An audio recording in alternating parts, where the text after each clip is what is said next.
Yo, what I'm about to show you guys next after this is how to build a side deck. This is how I build a side deck for the format. Like, this is how I approach side decking for like anytime I play, like whenever I'm like playing the game and stuff. And I have a tournament that's coming up. This is how I do my side deck. I'm about to release the spice. I literally do this in my coaching session.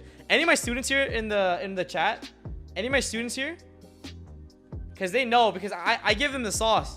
But all right, I'll show you. Anyways, I don't think anyone's here. But okay, this is how I build a side deck. First, I write down the top 5 decks. The top 5 decks of the format that I'm preparing for, right? So here, Dytron. 2, Tri-Brigade. 3, Pranks. This is what I do. This is literally the approach. 3 Pranks, 4 V-Dubs, 5 Dragon Link. Right? So these are the decks I acknowledge. They're the top 5 decks in the format. The next thing to consider is like, okay, what are cards that are good into these matchups? Right? So when I think of the Dytron match, right? I'm not going to write how many cards in or out yet. I'm just going to write cards that I know are good. Right? Droll. Psycho Reader. Right? I know those are like the silver bullet for the deck. For Tri-Brigade, I already cover, like, I have 3 Forbidden Droplets. I mean, Forbidden Chalice. It covers this deck already in the main deck. And then the only thing I need to figure out now is I need to beat the Appaloosa, right? So I need cards that beat Appaloosa for Tri-Brigade. So I already have the Chalice. The other cards I can consider playing is Impermanence, because I can just wait for them to fully combo and then imperm their Appaloosa at the start of my turn. So it beats Appaloosa and you don't care about the Revolt. Right? So that's one of the main cards. So I'm like, okay, imperm. We'll keep going because like that's like the main card right now that I can think of that actually has an impact at helping advance your game state, because you have to think about the side deck as a holistic thing in conjunction with your main deck, right? It's not just like you build your side deck just because they're good cards to play. Like, you want to build your side deck that works really well with the cards you have in your main deck. Next for Prank Kids, right? So Prank Kids, like cards that cover this matchups are like cards like Twin Twister, Ash Blossom, and then like Nibru, right? Like these are some of the cards that covers the matchup that are like pretty good impact. For Virtual World, what are cards that good into this matchup? You have Lance, like the other card into, you have like, for example, next I'm gonna figure out like, okay, Virtual World, Lance is pretty decent into Virtual World. Nibru is pretty good. But then I'm like, okay, now all of a sudden your gears gets grinding. You're like, wait, hold up. I just realized Lance is also kind of good into Tri-Brigade too. So now you're getting cards that are multiple coverage, right? You're having cards that covers the Tri matchup and the V-Dubs matchup. So you're like, okay, now there's some overlaps here. Okay, that's pretty good. That's dope. And then we have like Nibru. Okay, that works really well against Prank Kids too. So there's multiple coverage. When you have multiple coverage hand traps, those are usually the hand traps you prioritize in your side deck. Because when you go to a big tournaments like regionals, when you go to YCSs, right? You're not just gonna be playing like, you know, like you're gonna play a couple random decks, but the majority of decks you're gonna be expecting to face are these decks. So that's really, really important to keep in the back of your mind, right? So those are like the main hand traps, are like quote unquote like silver bullets, right? Like hard hand traps that are very, very impactful. Next we have like Dragon Link, right? So what are hand traps are decent to Dragon Link? We have cards like Nibru that are pretty good. Sometimes they play Floodgates, so you might consider like putting Lightning Storms in, right?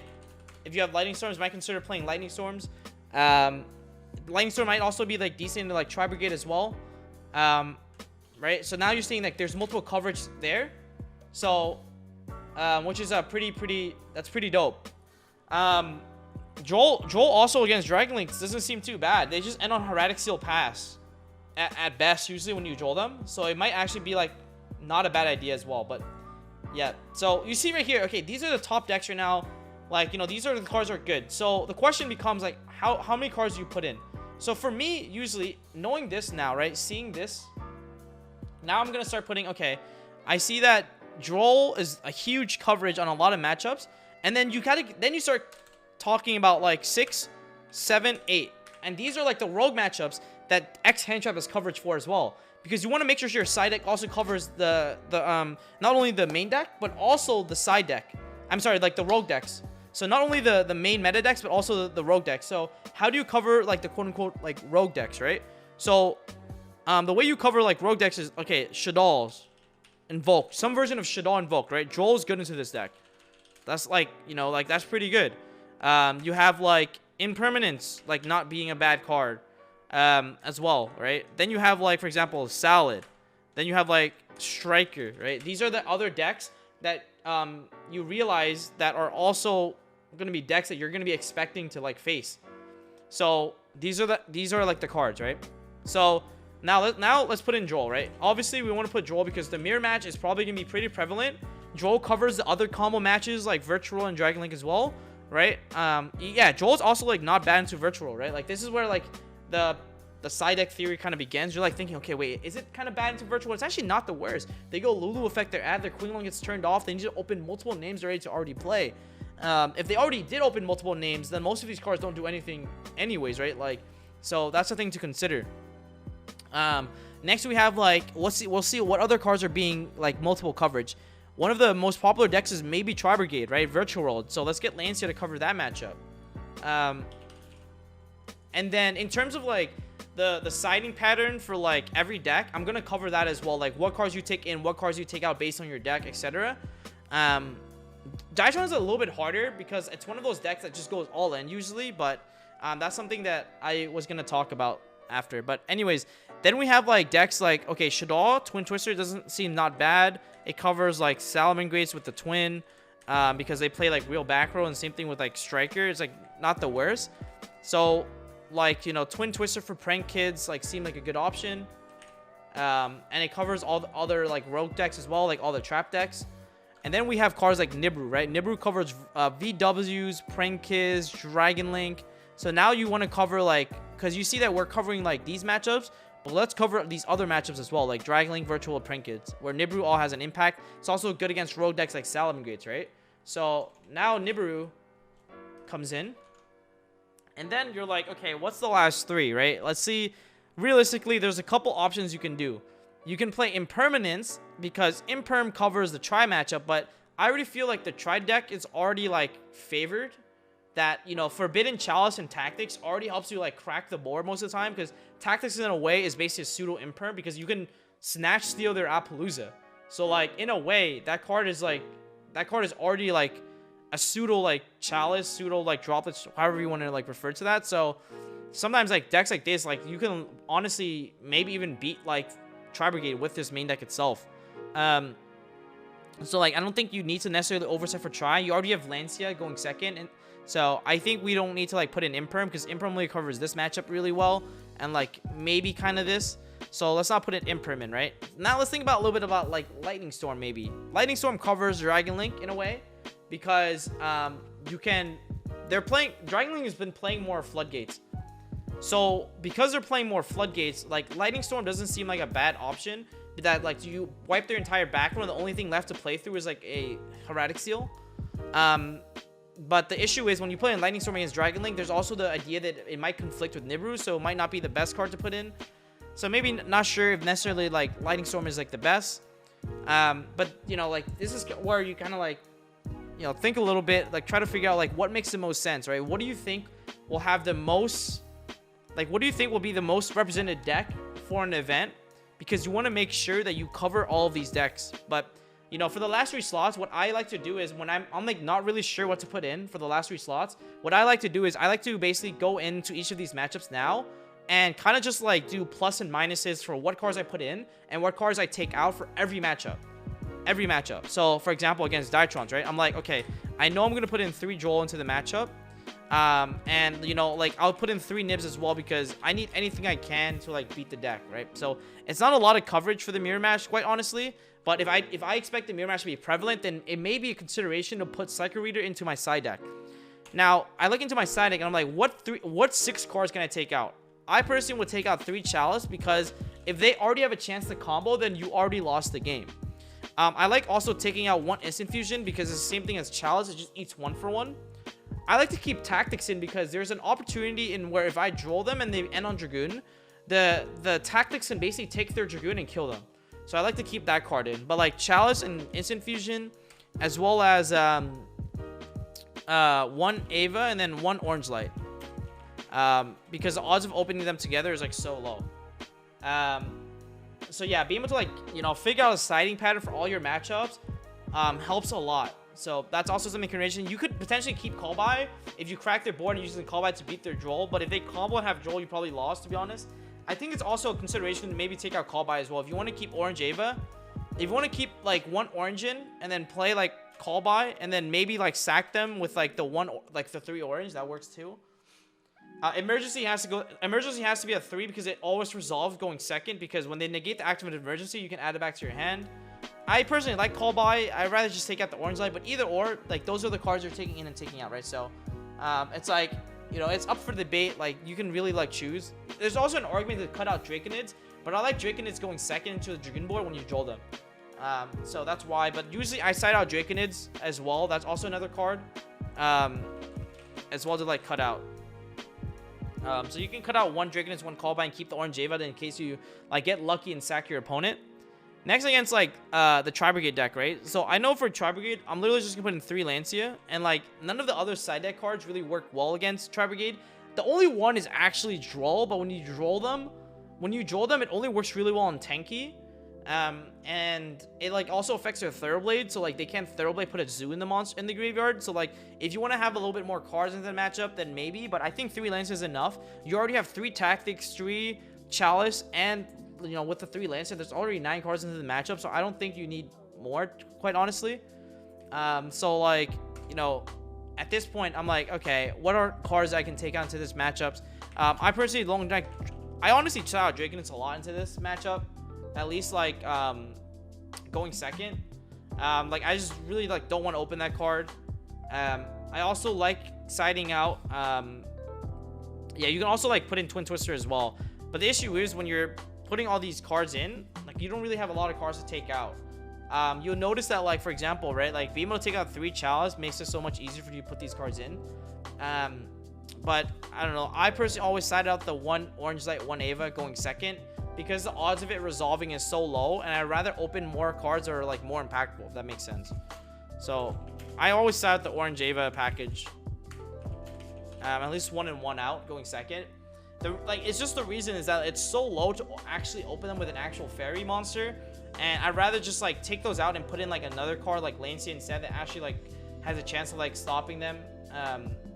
Because if you like Lancia them, the only way they extend is they need to open like a zoo card.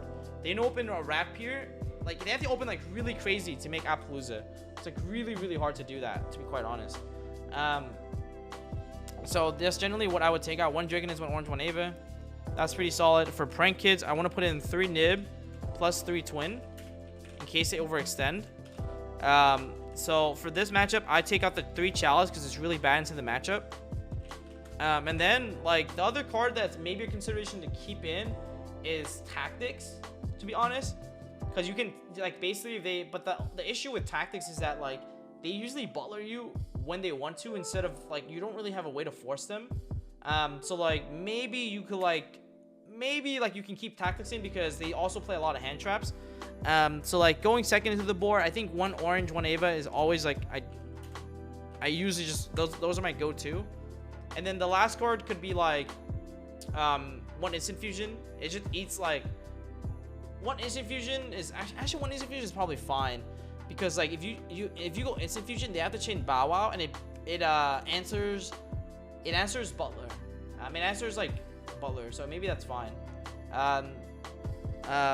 Actually no, I lied. I think you need to keep Draconids in, because you need to clear all the Prank Kid monsters, and it can like UCT all of them. So I think you do keep Draconids in, because if they get to make Butler, you need to make Draconids to wipe all of their names. There's an argument to maybe like cut 1 prep. It's either 1 prep or it's either 1 delta. It could be 1 delta. I think 1 delta is probably fine. Yeah, you can do the math on consistency. Like for example, if you go to Yugioh Party, and you see how you have 3, 5, 6, 7, 8, 9, 10, 11, 12, 13, 14, 15, 16 names. When you have 16 names going first, if you side 1 out, it doesn't affect your consistency rate at all. So it's actually okay to side out 1, believe it or not. So I think like siding out one Delta is fine. For B dubs, I'll probably put in 3 Lancia and then 3 Nib. And then honestly 3 Joel. I think this matchup is like pretty annoying. Like, so I prefer to like side more into like those combo matchups. But it's hard because like when you play cards to like not let them make a board versus cards that stop them when they do make the board, there's usually like it's like can conflict. So I usually try to like, you know, be as stick to one game plan as much as possible. I find the tactics into the virtual world matchup really bad most of the time because tactics like only answers like maybe like I think Crystal Wing to negate, and like that's pretty much it. There's not really a lot of other monster effects they do that like answers the tactics. So I really don't want to play that.